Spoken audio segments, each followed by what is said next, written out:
بسم الله الرحمن الرحيم. الرحمن علم القرآن خلق الإنسان علمه البيان. الشمس والقمر بحسبان والنجم والشجر يسجدان والسماء رفعها ووضع الميزان ألا تطغوا في الميزان وأقيموا الوزن بالقسط ولا تخسروا الميزان. والأرض وضعها للأنام فيها فاكهة والنخل ذات الأكمام والحب ذو العصف والريحان. فبأي آلاء ربكما تكذبان؟ خلق الإنسان من صلصال كالفخار وخلق الجان من مارج من نار. فبأي آلاء ربكما تكذبان؟ رب المشرقين ورب المغربين. فبأي آلاء ربكما تكذبان؟ مرج البحرين يلتقيان بينهما برزخ لا يبغيان. فبأي آلاء ربكما تكذبان؟ يخرج منهما اللؤلؤ والمرجان. فبأي آلاء ربكما تكذبان؟ وله الجوار المنشآت في البحر كالأعلام. فبأي آلاء ربكما تكذبان؟ كل من عليها فان كل من عليها فان ويبقى وجه ربك ذو الجلال والإكرام. فبأي آلاء ربكما تكذبان؟ يسأله من في السماوات والأرض كل يوم هو في شأن. فبأي آلاء ربكما تكذبان؟ سنفرغ لكم أيها الثقلان. فبأي آلاء ربكما تكذبان؟ يا معشر الجن والإنس إن استطعتم أن تنفذوا من أقطار السماوات والأرض فانفذوا لا تنفذون إلا بسلطان. فبأي آلاء ربكما تكذبان؟ يرسل عليكما شواظ من نار ونحاس فلا تنتصران. فبأي آلاء ربكما تكذبان؟ فإذا انشقت السماء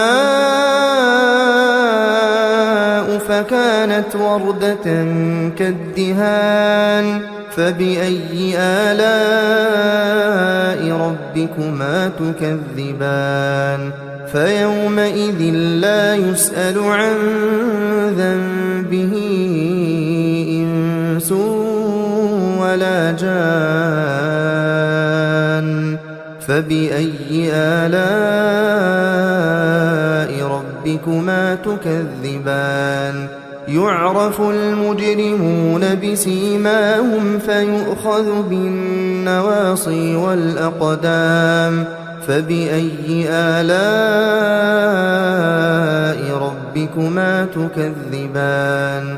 هذه جهنم التي يكذب بها المجرمون يطوفون بينها وبين حميم آن فبأي آلاء ربكما تكذبان ولمن خاف مقام ربه جنتان فبأي آلاء ربكما تكذبان ذواتا أفنان فبأي آلاء ربكما تكذبان فيهما عينان تجريان فبأي آلاء ربكما تكذبان فيهما من كل فاكهة زوجان فبأي آلاء ربكما تكذبان متكئين على فرش بطائنها من استبرق وجنى الجنتين دان فبأي آلاء ربكما تكذبان فيهن قاصرات الطرف لم يطمثهن إنس قبلهم ولا جان فبأي آلاء ربكما تكذبان كأنهن الياقوت والمرجان فبأي آلاء ربكما تكذبان هل جزاء الإحسان إلا الإحسان فبأي آلاء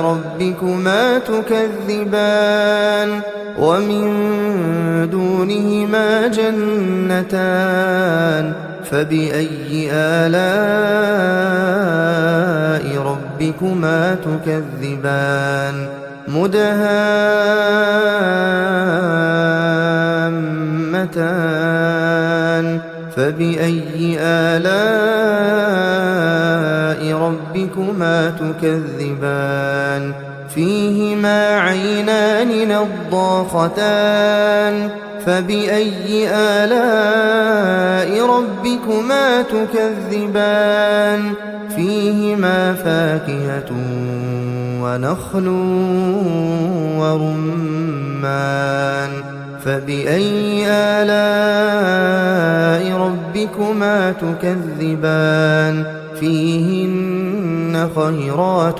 حسان فبأي آلاء ربكما تكذبان حور مقصورات في الخيام فبأي آلاء ربكما تكذبان لم يطمثهن إنس قبلهم ولا جان فبأي آلاء ربكما تكذبان متكئين على رفرف خضر وعبقري حسان فبأي آلاء ربكما تكذبان تبارك اسم ربك ذي الجلال والإكرام